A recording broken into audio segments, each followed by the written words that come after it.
Assalamualaikum warahmatullahi wabarakatuh. Perkenalkan, kami dari kelompok 5.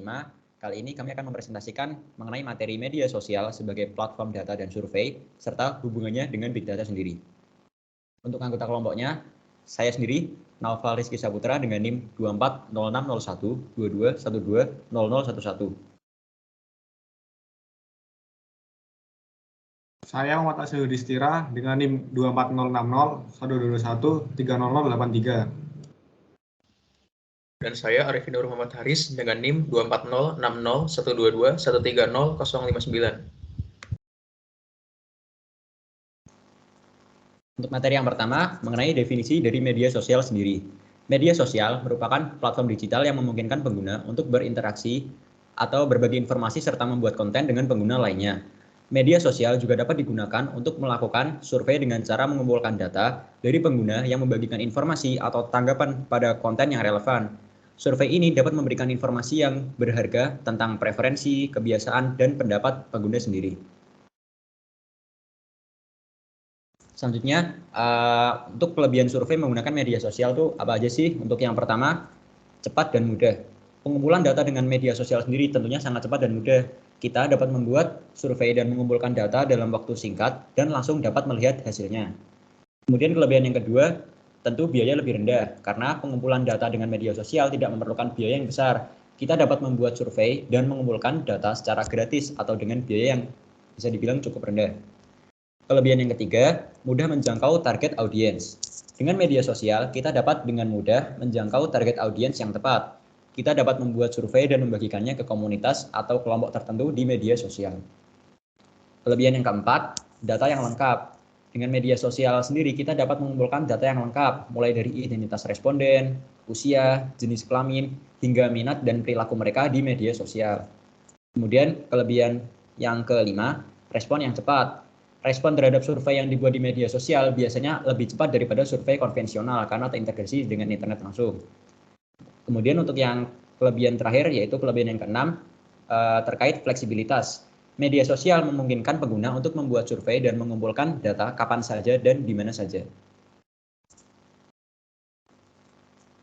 Kemudian di samping kelebihan survei menggunakan media sosial, tentu juga ada kekurangan dari survei menggunakan media sosial sendiri. Yang pertama, jika ditinjau dari bias sampel. Bias sampel sendiri merupakan jenis bias dalam pengambilan sampel. Jadi, data yang diperoleh dari media sosial cenderung memiliki bias sampel karena hanya mencakup pengguna media sosial tertentu saja. Hal ini dapat menghasilkan data yang tidak mewakili populasi secara keseluruhan. Kemudian, kekurangan survei menggunakan media sosial yang kedua, yaitu kualitas data yang tidak dapat dijamin. Kualitas data yang diperoleh dari media sosial tidak dapat dijamin. Maksudnya di sini karena tidak ada jaminan bahwa responden memberikan jawaban yang jujur atau berkualitas, karena bisa juga jawabannya itu tidak sesuai dengan yang keadaan yang aslinya. Kemudian untuk kekurangan yang ketiga, tidak semua orang menggunakan media sosial. Jadi pengumpulan data dengan media sosial hanya akan mencakup responden yang menggunakan media sosial saja. Yang artinya populasi yang tidak menggunakan media sosial akan diabaikan atau tidak bisa masuk ke survei tersebut. Untuk kekurangan yang keempat, risiko privasi dan keamanan data. Tentunya, risiko privasi dan keamanan data dapat terjadi saat mengumpulkan data melalui media sosial, terutama jika data yang dikumpulkan mencakup informasi sensitif tentang responden. Yang kelima, yaitu tidak dapat mengontrol pengaturan dan tampilan survei. Pengguna media sosial tidak dapat sepenuhnya mengontrol tampilan dan pengaturan survei seperti yang dapat dilakukan pada survei offline atau online mandiri. Dan untuk kekurangan yang terakhir, yaitu kekurangan yang keenam, yaitu keterbatasan jenis data yang dapat dikumpulkan. Pengumpulan data melalui media sosial terbatas pada jenis data yang dapat dikumpulkan seperti respon dalam bentuk teks, gambar, atau video, namun sulit untuk mengumpulkan data kualitatif seperti wawancara atau pengamatan langsung.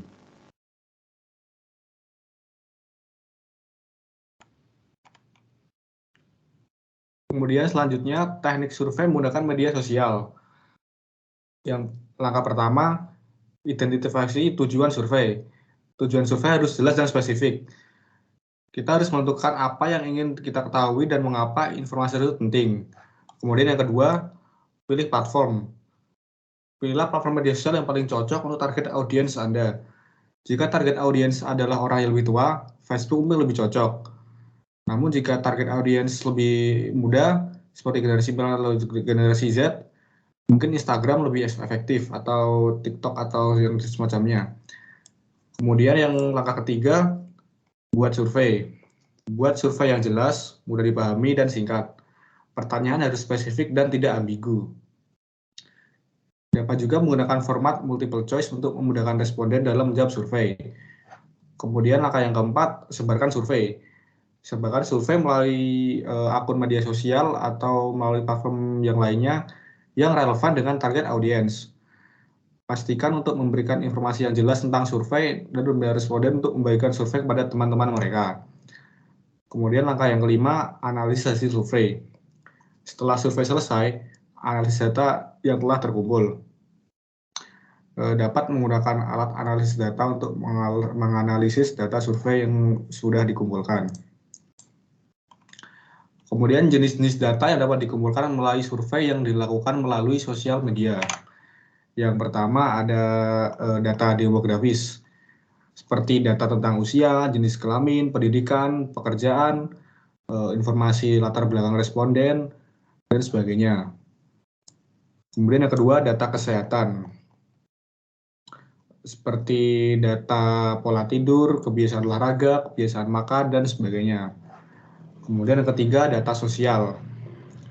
Survei melalui sosial media dapat menemukan data tentang hubungan sosial seperti hubungan komunikasi, kelompok teman, dukungan sosial, dan sebagainya.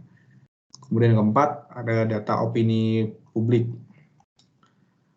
Seperti mengumpulkan data tentang opini publik seperti politik, isu sosial, atau isu lingkungan.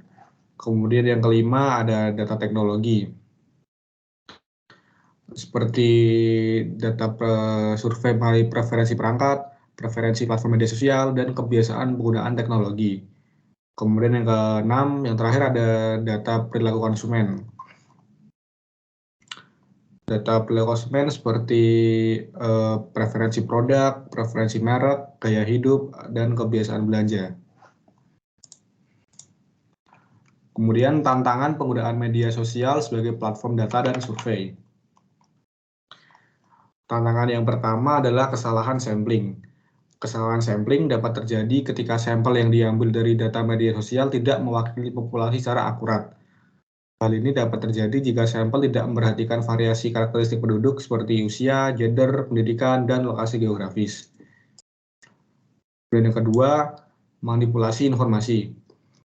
Pengguna media sosial dapat dengan mudah memanipulasi informasi yang mereka bagikan atau tampilkan di platform media sosial, seperti menyembunyikan informasi penting atau menambahkan informasi yang tidak akurat. Kemudian yang ketiga, interpretasi data yang tidak akurat. Interpretasi data tidak akurat dapat terjadi jika analisis data tidak mempertimbangkan konteks sosial, budaya, atau politik dari data tersebut. Selain itu, analisis yang tidak cermat atau bias dapat menghasilkan hasil yang tidak akurat atau tidak bermakna. Kemudian, tantangan yang keempat, kebocoran data pribadi.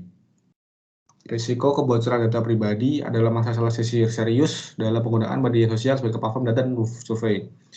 Hal ini dapat terjadi jika data yang dikumpulkan tidak dijaga dengan baik atau disalahgunakan oleh pihak yang tidak berwenang. Kemudian yang kelima, kepercayaan dan partisipasi pengguna. Untuk memperoleh data yang akurat, partisipasi aktif dan kepercayaan pengguna sangat penting. Namun pengguna media sosial mungkin tidak mempercayai survei atau data yang dikumpulkan, dan bahkan mungkin tidak tertarik untuk berpartisipasi dalam survei tersebut. Kemudian tantangan yang terakhir, terbatasnya pengumpulan data. Meskipun media sosial merupakan sumber data yang melimpah, namun terdapat batasan-batasan dalam pengumpulan data dari media sosial.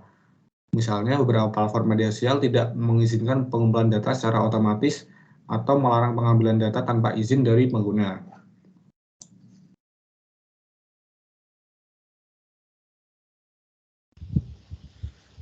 Kemudian materi Big Data. Yang pertama, pengertian Big Data. Big Data adalah istilah yang digunakan untuk menggambarkan data yang sangat besar dan kompleks, baik yang terstruktur maupun yang tidak terstruktur, yang tidak dapat diolah dengan metode tradisional atau perangkat lunak pengolahan data konvensional. Data ini biasanya dihasilkan oleh berbagai sumber, termasuk sensor, perangkat mobile, website, media sosial, dan banyak lagi yang sifatnya kompleks dan besar. Kemudian pemanfaatan Big Data. Media sosial Pemanfaatan Big Data dapat sangat bervariasi, tergantung pada tujuan dan kebutuhan penggunaannya. Beberapa contoh pemanfaatan Big Data antara lain, yang pertama, analisis bisnis.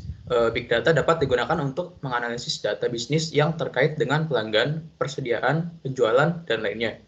Analisis ini dapat memberikan wawasan yang lebih baik tentang tren pasar, kebutuhan pelanggan, dan strategi bisnis yang efektif.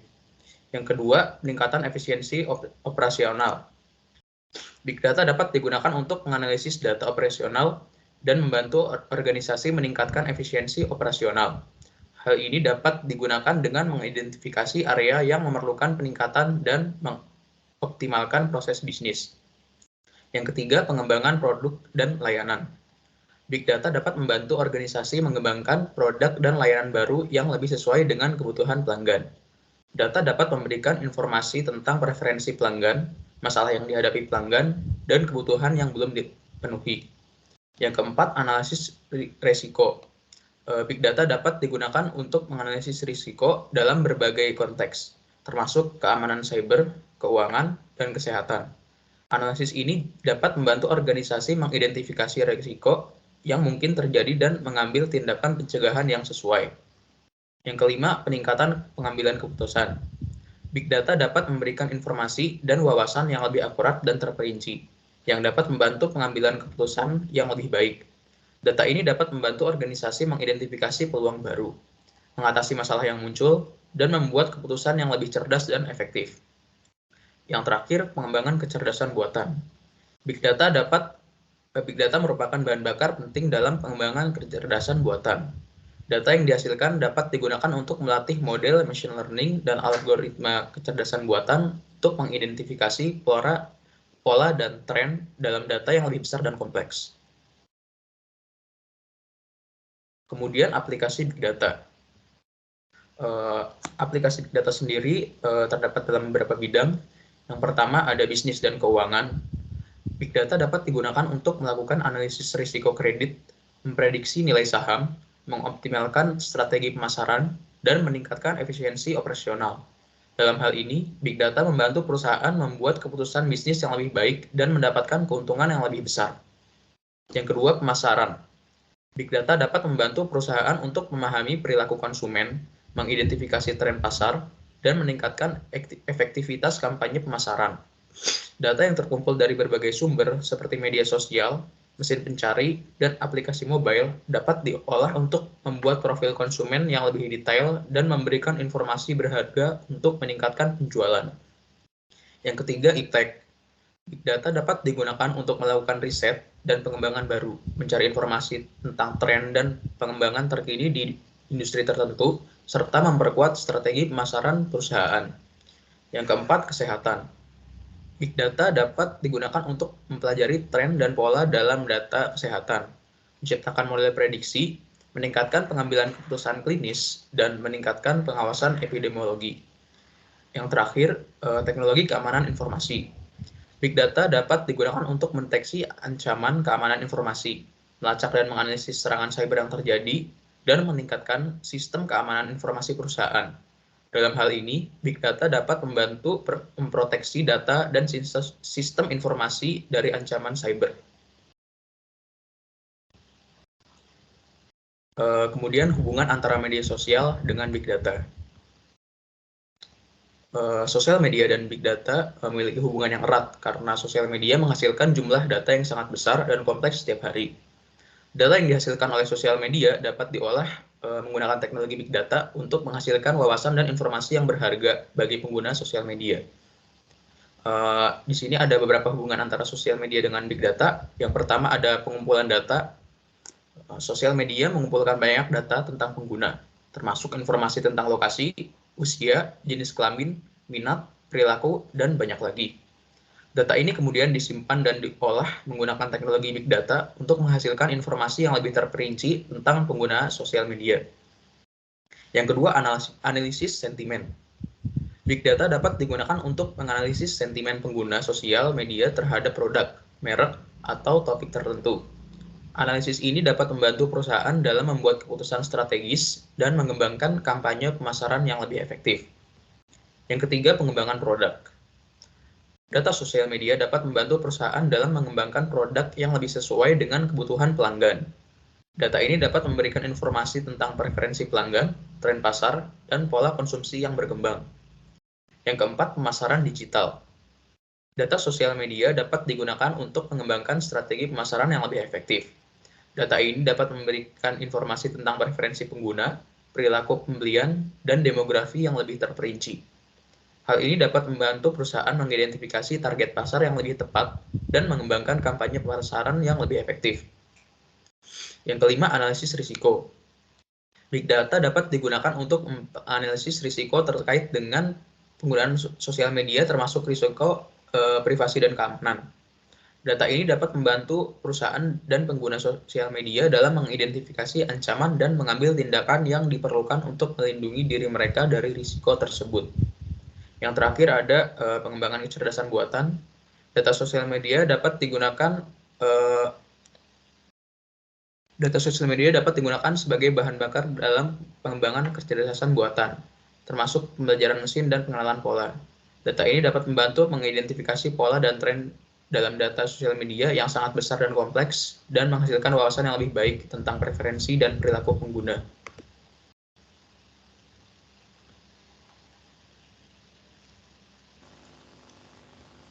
Yang terakhir, saya akan menyampaikan mengenai kesimpulan dari materi yang kami paparkan untuk presentasi kali ini. Media sosial sendiri dapat digunakan untuk pengumpulan data dan survei yang cepat dan mudah. Namun, perlu diperhatikan juga kelemahan seperti ketidakrepresentatifan, kemudian bias data, dan tentunya ada risiko privasi juga. Big data sendiri merujuk pada data kompleks dan besar yang memerlukan teknologi canggih untuk diproses dan dimanfaatkan untuk analisis bisnis, pengambilan keputusan, dan pengembangan kecerdasan buatan. Hubungan antara media sosial dan big data tentu sangat erat karena media sosial menghasilkan big data dan kompleks setiap harinya yang dapat dimanfaatkan untuk analisis sentimen, pengembangan produk, pemasaran digital, analisis resiko, dan iklan yang ditargetkan. Sekian presentasi kelompok kami untuk kali ini, kurang lebihnya mohon maaf. Wassalamualaikum warahmatullahi wabarakatuh.